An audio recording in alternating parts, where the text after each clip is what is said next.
For the past few years, Ricky Gervais, Stephen Merchant, and Carl Pilkington have been meeting regularly for a series of pointless conversations. This is one of them.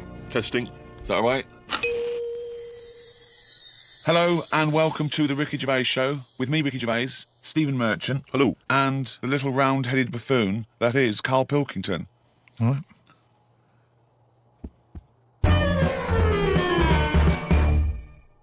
What is art? It's a very broad term. It's a very difficult one as well. Well, let me throw that question over to Carl Pilkington. What do you want to know?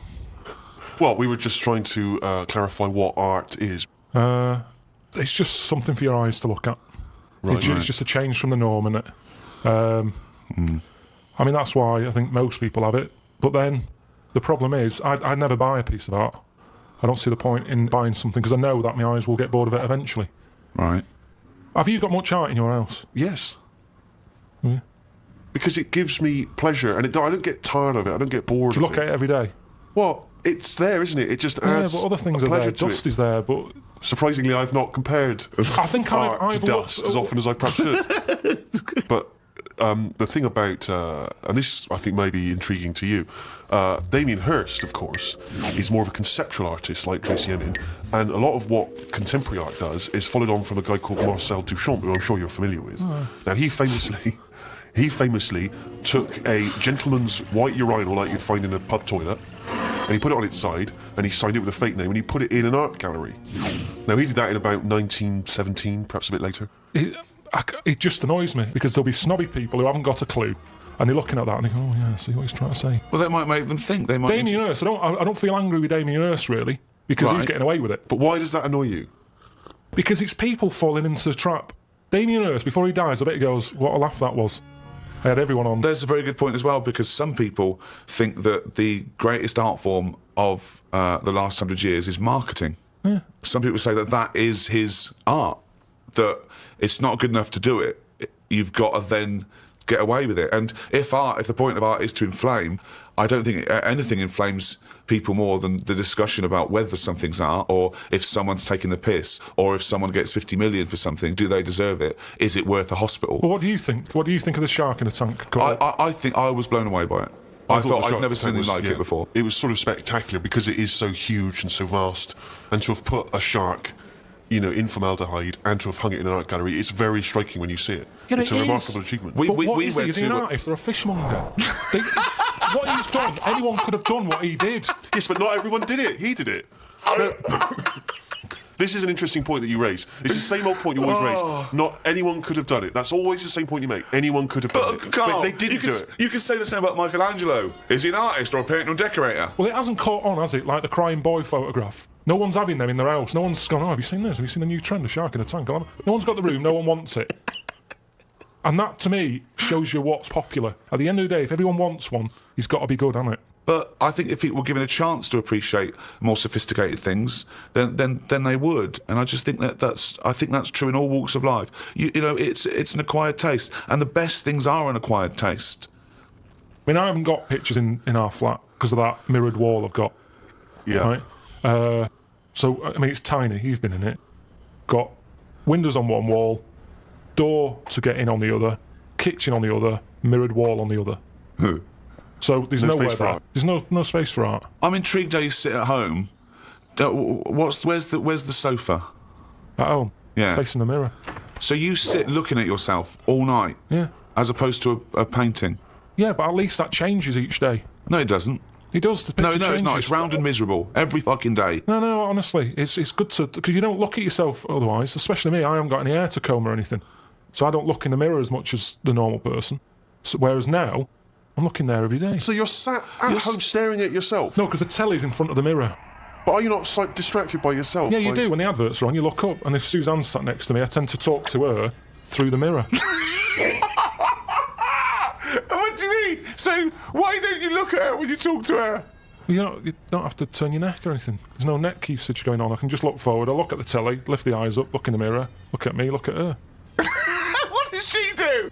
No, Look back at you we're in the used mirror. to it. There's nothing wrong with that. It's like there's more people in the room in a way. It's like, And they're further away. there's nothing odd about that. Why wouldn't you use It doesn't matter. Your Sorry, eyes, remember, your why eyes wouldn't are you still... talk to your girlfriend via a mirror all the time? Is that your question? Well, no, I think it's quite normal. If your head is facing a mirror where you can see everything in that room, you know, it's a small flat, I can see everything that's going on in there without moving my head. Stephen Hawking would be well happy. So I can look forward, she's sat next to me. If I'm watching the telly, I can say something. Now, she's getting the sound from me still because she's sat close. Yeah. But yeah, we're further away, but things look better from a distance anyway. So that's how you managed to keep this relationship alive? Maybe. You're such an odd little man. But no, it's not odd. You see, there was a woman on the estate who did use... have I told you about Miss Piggy before? No. It rings a bell. Go on. I think I told you ages ago, it's this fat woman who used to be on the estate. She had a three-wheeler bike. And her Push husband's- bike, pedal bike? Yeah, like a tricycle thing, but a big one. Right. She used to sit her husband in the basket in the back. Cycle it out. What have you. Yeah. She was known as Miss Piggy. Anyway. Oh, is this the one that she used to beat him up so your dad pretended to be a policeman? Yeah, that's it. Anyway, well, the way she used to communicate, she used to always go in quick save and nick biscuits. And if anyone went up to her to say stop nicking the biscuits, she'd pull out like a little mirror out of a bag and she'd look in it but talk to you via the mirror. Oh, God! Oh, man! What? So This she's place you've insane. got- It's weird, isn't it? It's It was really weird. Like It used to scare me. It's like a Salvador Dali painting. you exist in there. Yeah. It's really, really So weird. hang on. So she used to talk to people through the mirror because she was mental. I couldn't sit, watch the telly, and look at me watching the telly in the mirror all night. No, That's no, weird. that would be really weird. It's really weird, Carl. I'd be very conscious of myself. No, Conscious I of think where it gives I'm you, sat. it gives you confidence in that. And if you are Gives you sort of... confidence. Well, yeah, because you've seen yourself more and you pick up what habits you do and stuff like that. So what have you changed through your viewing of yourself? I sort of grew a beard the other week, just something different to look at for a bit. And then you get sick of that. It's like a piece of art. Change that, have a bit of a shave. Can you see the back of the telly in the mirror? A little bit, yeah. If the flat's a mess, it's a mess twice. Oh, God. Oh. Sculptures. What do you think of sculptures? I mean, because that's something that really is getting into the 3D world there, isn't it? No longer do you have to represent something as 3D. You can make something. You know, is it... You know, the statues are amazing, aren't they? They're clever, aren't they? I mean, they always look the same. Well, that's not true, is it? Because recently there was quite a controversial one, a huge one in London, the pregnant thalidomide woman. What do you think of that? Oh, yeah, I saw that. Thoughts? I wouldn't have it in my house. Well, there wouldn't be room because it would just be you, Suzanne, and a pregnant thalidomide watching telly. I don't know what he was trying to say. It's... Maybe she was saying, OK, we've had the human form. This is an example of the human form. Yeah, but do you think she started off trying to do normal and it was like, oh, I've chipped a bit off? One of the arms got chipped Well, off. it makes you wonder, doesn't it? And why, you see that square, Trafalgar Square, you've got that. Nelson's column, he's got one arm and a leg missing or something and a patch over his eye. Then you've got the thalidomide. Why can't they just do a full person?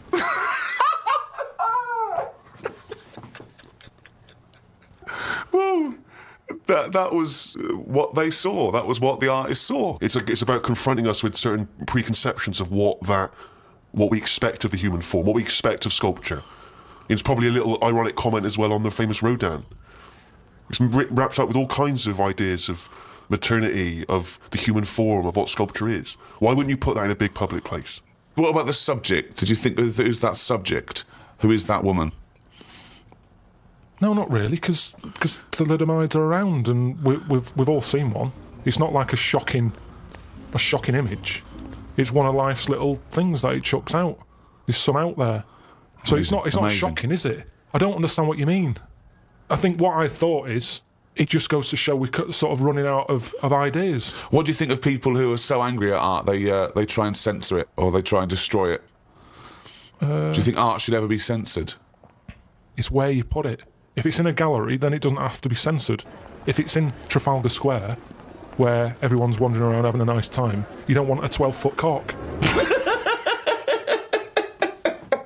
So it's all about where you put it. I think some art looks better because of where it is. Angel of the North, that's a bit of art, but it's a bit of a surprise, isn't it? You're driving along a miserable motorway, Yeah.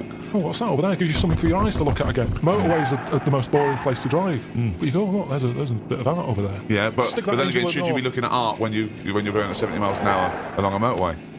Well, yeah, because it's really big. You can keep your eye on it and Look in the mirror. It's not a problem Wait till you go past it and look in the mirror like normal. So you like the Ancient of the North, because it's something in the middle of nothing. right? But if you put it somewhere else, Stick it in Trafalgar Square, you'd go, oh, more clutter.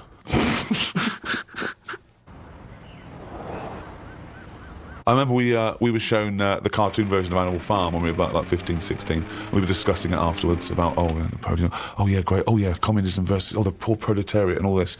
And this bloke went, you lot make me sick. It was just a nice film about some animals. Brilliant. yeah. What's your take on that, Carl? No, go on. What's your point? Because you can see the irony there, can't you? I haven't seen it. No. If you want to do a serious point, don't use animals.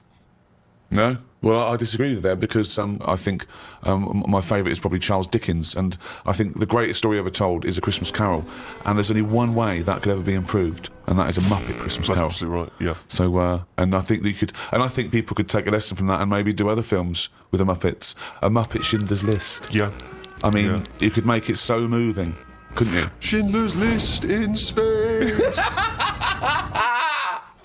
Miss Piggy's Choice. Have we talked about that? What? About things like that in art as well. Do you think that bringing something so serious to the masses, like films do, things like the Holocaust and like Sophie's Choice, where she has to choose which child lives and dies? Why does she have to pick? Well, because the Nazis were horrible, nasty, evil people. And which one did she pick? I don't think that's the point. I don't think that's the point. I love the idea that This is not a betting game. No, but I imagine this is like Deal No Deal. It's kind of, you're down to the last two. Which one are you going to go for? God. But why did you ask which one did she choose? Because even if he'd said the names, Robert and Alison, what difference would it make? You don't know the story. Why is No, it that because you've then I'd ask more then. If you said Alison, I'd go, what was it with Alison? What did she have over Robert? That's what films are meant to do. You question it. Whenever I watch a film with Suzanne, I always say at the end, what was going on there? That's because you're an idiot. Christ. That's because you've just watched Muppet Christmas Carol and you can't understand why a frog's able to talk. I'm all for films with a good storyline. Yeah. Brilliant. That's a perfect point. What extraordinary point. He's going to follow this up, mate. He's going to follow got this up. something there. He's got Come something on. here. Carl, go on then. What's your No. take on films? Films are really good. You can get lost in them. Right. You And like one with a good story? I mean, whenever anyone asks, it's always the same. It's Elephant Man. It's Kez. Mission Impossible 2. Mission Impossible 2. These are what you consider great works No, I'm of just film saying art. these are ones that I've enjoyed recently. There's so many films that I haven't seen, yet you always say, oh, have you seen so-and-so? You Well, love Mission it. Impossible 1. There's good news for you. 3's out. That's true. One of the most striking art exhibitions that I ever attended, Carl, was an exhibition of outsider art. Something I'm sure you're very familiar with. Outsider art, of course, is work that is made by people who are often institutionalised for mental health problems, or they are just incredibly, the people who aren't in any way part of the art Well, establishment. they're right up to psychopathic murderers, clinically insane mass murderers would count as outsider art. I went to an outsider art exhibition in New York. It was incredible, and I bought a painting of this guy. He's a chronic schizophrenic, and he paints in tar, like road tar, that he gets from roads, and he paints in that on wood he finds in sort of skips. And it's incredible because it's sort of like scratched in, and it's amazing. There's this thing of Jesus being helped down off the cross. Admittedly, I was walking around there going, this is fucking mental. And James was going, you've got to stop saying that. Because, of course, some of the people are mental. There was one bloke who done a sculpture of a skull, right? And underneath, it was like a little head with his teeth. Underneath, he put a sign that said real teeth. Where did he get the real teeth from? What I think is interesting about that is how much therapy it provides for these often mentally unstable people, which is another important value of art, of course. People's self-expression, people being able to give a little piece of themselves through their work. Do you not see any value in that? How do you express yourself? Whistle. You whistle. Yeah, I found over Christmas I whistled a lot more than I usually do. And I think that was just freedom. What do you mean freedom? So Right, freedom. expand on this point, if you would. Well, that's what art is, isn't it? It's you being free of all the world's heaviness on your shoulders. See, that's a great quote, that. That's great, that. For art is freedom. I love that, because I think you've really hit on something there. Would you include the free of all the world's heaviness? Well, I know what you meant. I know what you meant there. Would you include that one in it? I mean, I would include the world's heaviness in my freedom. You know, some artists are attracted to the dark side, the heaviness of the world. But I just want to return to you whistling as your artistic expression of freedom. I mean, why do you find yourself whistling more? That's what was weird. So just take us through a typical day. When would the whistling begin? So this was that you spent Christmas down in Kent with Suzanne and her parents. Yeah. Yeah. Could I suggest something? Your freedom was thinking, I'm in my own place now, I'm going to annoy them. Well, it was mainly, it's when we were playing Scrabble. And they were taking ages to have their go. And couldn't have the radio on because the boiler affects the radio. You've got boiler problems down in Kent as well? It works, it just gives something off. Every time it kicks in, the radio goes all staticky. Right. So I just was sort of supplying the soundtrack. And what kind of things would you be whistling? It was like, I just sort of did a whistle medley. It was going from one thing to another. A Wedley.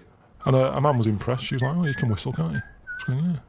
And then she was saying, "How loud can you go?" I was just doing all different levels. Sorry, this sounds like a scene from One Flew Over the Cuckoo's Nest. The boiler's setting off the radio. I can whistle. Oh, you're good whistler, aren't you? Oh, let's grab out. Talk about outsider art. I love the fact that Carl's life is like living in a home when you're in your 80s. Yeah. But you felt that this was your way of expressing yourself. I just found it odd because I don't whistle that much. I think just because I think I'm fed up most of the time when I'm in London. And you don't whistle when you're fed up. Whistling's a happy thing. You never get an angry man suddenly breaking into a Well, whistle. the people who aren't whistling are usually pissed off. But yeah, the bloke who's whistling, it's like, it's the least. He's the least annoyed person in the room when someone's whistling. Same as holding a drill. The only person that noise doesn't annoy is the bloke who's drilling. Everyone else wants to punch his face in. Same with whistling. Whistling, there's no point in whistling. No, there is. No, there's not. Don't know. I mean, our window cleaner was known as that's how you knew he was there. He always whistled. And in the end, he fell off his ladder, broke his front teeth, retired. What, because he couldn't whistle? That was it. It was like, Well, yeah, he can't whistles all the time. Can't whistle, Yeah. can't clean windows. It's a bit tragic. Could he take along a whistle? Just pop that in his mouth. Yeah, I suppose he could have done. I didn't think of that. What about a flute? Or a recorder? Not London's burning again. Fucking clean the windows and then fuck off. He didn't really think this through, did he? He retired at the age of 28. And his whole family were bankrupt. With no teeth. Yeah. And just a Why bucket and a aren't you squeegee. working, Dad? Because I can't whistle. I can't whistle anymore. And if the day you give up whistling is the day I give up window cleaning. So you never whistle? No. I can't really whistle very well. No.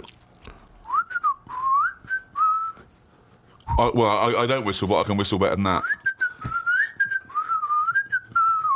What, you did this for hours on end while playing Scrabble? About 2 hours. 2 hours? Hell. Put my word down. And sorry, can we just hear that again? Just hear it. Can we hear it? So you were But that whistling, you were whistling after you had your go as well? yeah. Fucking hell, Carl. But hang on, let's just hear a bit. That is Carl's self-expression. That is his artistic self-expression right there. A name. No tune, no nothing. There's mental patients who have smeared canvases with shit who have expressed more than you have in that. Yeah, but it's not about other people. I'm not there to please other people. You're there to annoy him. What was the best word you came up with in Scrabble? Don't knock me out Scrabble, because I do all right. What's weird is, when I play Scrabble, my brain can come up with words that I don't normally say. Okay, I'm intrigued here. Your brain can come up with words you wouldn't normally say. Just words that I'd never drop into a sentence. Tree, cat. Go on. Squirm. That's using a Q. It's worth 10, that. It's not bad, is it? No, I'd never say that. I don't think I've ever heard you say squirm, no. I don't think you're right, Carl. I've never heard you say squirm. Weird, isn't it? Yeah, it is weird. And yet your brain popped that one out. And then, yeah, when it wasn't my go, just... Anyway, so that's sort of doing art for yourself as opposed for other people. I don't think you can count what you just did then as art. Hobby maybe, craft, pastime. I don't think you can count that as art. I'm not being funny. I'm being a bit snobby here. But I think there's a difference between Beethoven and Squirm. There's a cue in that.